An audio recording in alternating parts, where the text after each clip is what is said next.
Hassel here, co-host of the Nerdy Man Room Show.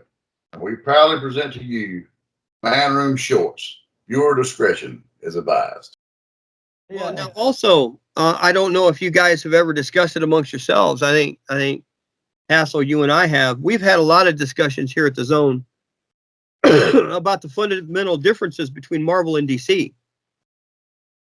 The fundamental differences is that DC was more mature during World War II. What that meant was they were writing superhero books with sidekicks.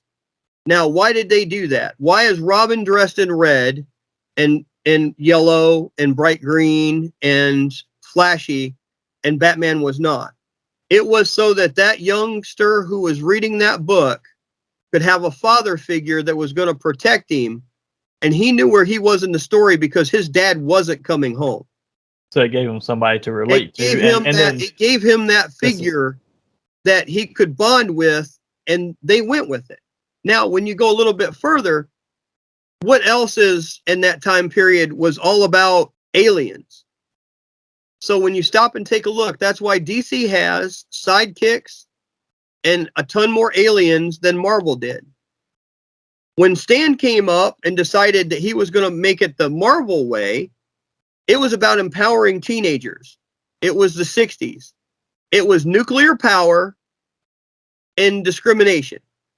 So you have mutants and you have the teenager who's empowered. That's where Peter comes out. That's where the X-Men. But you notice that those characters still don't have parents. So Stan took the sidekick and moved him up to a team and said, look, rather than you relying on someone else, you're going to rely on each other, and made your teenage teams. And that's the two fundamental differences was. And Marvel was the first one to make the superhero have actual problems that didn't just resolve with a joke and a laugh at the end of the issue, kind of like DC did, where Marvel, it seemed like you had relatable problems that your average teen or young adult or whatever could relate to. It's like, holy shit, I got rent due too.